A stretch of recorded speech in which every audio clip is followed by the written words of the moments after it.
bom dia, como estão vocês? Tudo bem? Eu sou o Roque Paulo Santos, analista aqui do Entrando em Ação. Esse é mais um call de abertura, você já sabe aqui, todos os dias, de segunda a sexta-feira, você começa sempre com as principais informações do mercado para que você tenha aí um excelente dia de negócios. Hoje, terça-feira, dia 28 de novembro, mais uma vez, vou começar aqui pedindo a você que deixe logo o seu like. Esse iniciozinho do vídeo é bom para isso, é bem rápido, então deixa o seu like, deixa um comentário aí também, porque isso ajuda a gente bastante.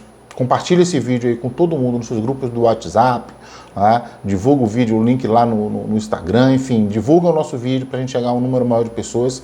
E tudo isso vai ser muito bom para a gente e a gente vai agradecer bastante. E ainda, se não for inscrito, se inscreve no canal, ativa as notificações e você vai ser o primeiro a ficar sabendo sempre que tiver vídeo novo por aqui, tá certo? Mas pessoal, vamos lá.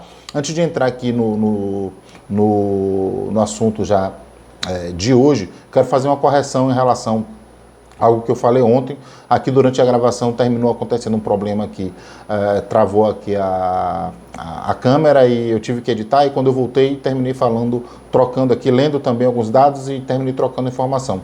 Eu falei ontem no vídeo que a desoneração da folha de pagamento ajudaria no controle inflacionário. Tá errado. Eu até escrevi no artigo, quando eu vi já tinha publicado o vídeo, mas escrevi no artigo ontem de maneira correta. A desoneração da bolsa, da folha de pagamentos, o veto à desoneração, a prorrogação da desoneração, ajuda o governo na questão da melhoria da arrecadação em direção ao cumprimento da meta fiscal, tá certo? Então, feita a correção, vamos lá para fazer uma análisezinha do dia de ontem e entender como é que o mercado deve se comportar. Então, no dia de hoje, ontem, Cyber Monday, pela primeira vez ali os índices americanos, Wall Street, eles se alinharam, mas se alinharam em queda, mas os sinais são sinais de que foi somente uma realização, depois de 4 semanas de alta seguidas.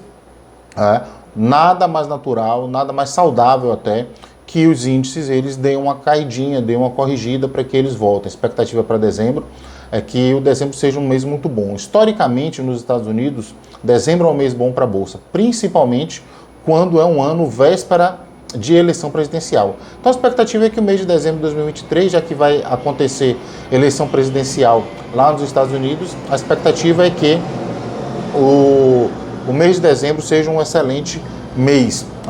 O que ajudou, o que impulsionou aí ontem, puxou essa queda? O setor de energia, principalmente, expectativas aí com a proximidade da reunião da OPEP+, e aí aquelas questões com a Arábia Saudita em relação à produção de petróleo, isso atrapalhou, e também a própria volatilidade do petróleo, que ontem,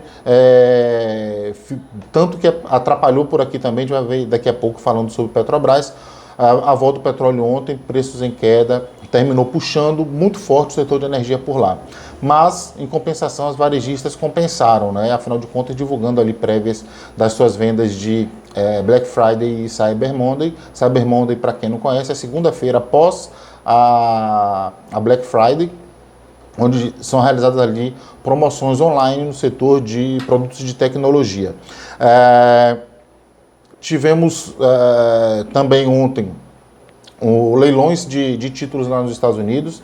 Esse leilão terminou arrefecendo, mantendo ali um pouco, bem calminho também, os rendimentos dos Treasuries, e aí por isso que a gente tem essa percepção de que é uma realização ontem na Bolsa, porque os Treasuries eles não deram sinal contrário à Bolsa, eles também caíram, então a gente consegue fazer essa leitura. No fim do dia, o Dow Jones fechou em queda de 0,16, o S&P em queda de 0,20, Nasdaq, que quase consegue fechar no positivo, fechou em queda de 0,007.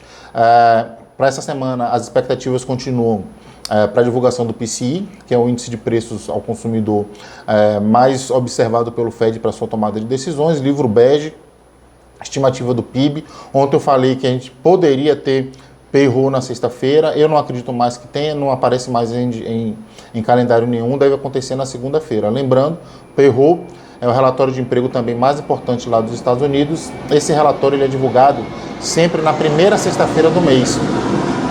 Como ele é divulgado na primeira sexta-feira do mês e nesse mês de dezembro, a primeira sexta-feira do mês é o primeiro dia do mês, haveria essa possibilidade de ser divulgado na segunda-feira, que é o que eu acredito que vai acontecer. Por aqui, nós tivemos ontem a divulgação do Focus, Algumas revisões bem pontuais, IPCA 2023 revisado para 4,53 para baixo, para 2024 permanece 3,91, revisão também do PIB para baixo em 2023 para 2,84, isso eu disse que poderia acontecer. A gente veio com o IBRX batendo aí também para baixo, então a gente tinha essa expectativa, a gente já teve essa visão há algumas semanas atrás, acho que 2 semanas atrás. O 4 permanece estável em 1,50. O câmbio permanece estável tanto para 2023 como 2024, 5 e 5,05 respectivamente, e a Selic também permanece estável aqui no Boletim Focus, 11,75 para 2023, 9,25 para 2024. Os juros por aqui ontem acompanharam aos Treasuries, tivemos um fechamentozinho leve de curva, principalmente do meio para trás. Quando a gente tem um movimento leve, a parte mais curta da curva tende a ter uma amplitude menor. Quando a gente tem, sempre na verdade, né, quanto mais distante a parte da curva, ela é sempre mais volátil. Mas acompanhou lá os Treasuries ontem, fechou um pouquinho mais, diminuiu essa distorção, e eu falo sempre dessa distorção aqui, afinal de contas a gente vem cortando juros desde agosto, e a curva, principalmente em agosto e setembro, abriu bastante. Então a gente tinha essa distorção, ela vem fechando, então vem reduzindo essa diferença aí, essa anomalia. Algumas notícias em relação a questões fiscais ontem apareceram novamente, né? Depois da votação na Câmara Federal, o projeto de tributação dos fundos offshore e dos fundos exclusivos e também das casas de aposta deve ser votado essa semana no Senado, e também a votação no STF, o julgamento no STF em relação à questão dos precatórios. O governo deverá sim conseguir abrir um crédito especial de 95 bilhões para quitar essa dívida, sem que esse número ele entre na conta da meta. Então isso deve também aliviar. São dados então que foram bastante positivos. O Ibovespa ontem leve alta, foi importante se manter ainda dentro ali na casa dos 125 mil pontos, mesmo com as grandes. Ontem foi o dia dos pequenos, né? Porque as grandes ontem, Vale, Petrobras, bancos, todo mundo em queda, mas os pequenininhos ali conseguiram segurar o tranco e fechamos no positivo. Um fluxo ontem da ordem de 20 bilhões, um volume razoável ali para uma segunda-feira voltando de feriado, mas ainda, lógico, distante dos 27 bi diários, que é a média do mês de novembro. No mês de novembro, o Ibovespa já sobe 11,13% no ano, 14,58%. E aí a gente consegue ver a importância, o quanto a Bolsa subiu nesse mês de novembro, depois justamente desses gatilhos aí que foram liberados, principalmente em relação a questões fiscais aqui no Brasil e percepção de fim de ciclo de juros lá nos Estados Unidos. Mas vamos ver então os dados de fechamento ontem ali na vírgula e como está o mercado se comportando no dia de hoje. Vamos lá. O Ibovespa fechou, então,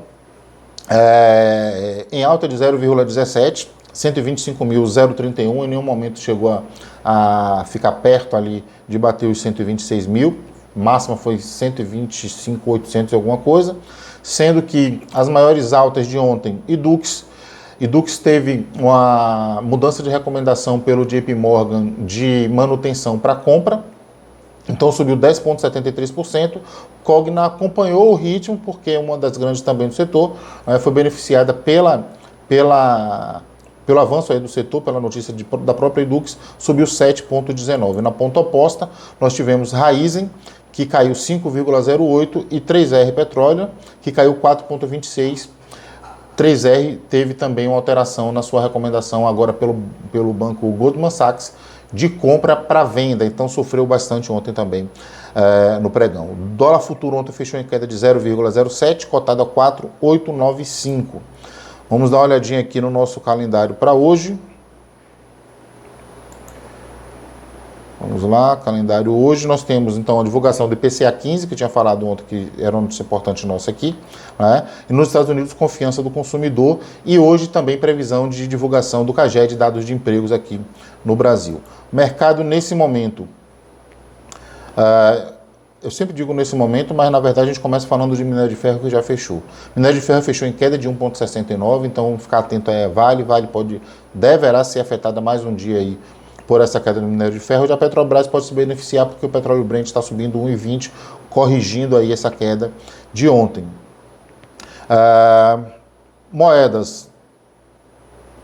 Peso mexicano caindo 0,05, zarra sul-africano caindo 0,39, rublo subindo 0,18, lira turca caindo 0,16, dólar australiano subindo 0,21, dólar neozelandês caindo 0,02, DXY nesse momento caindo 0,03, praticamente aí na estabilidade.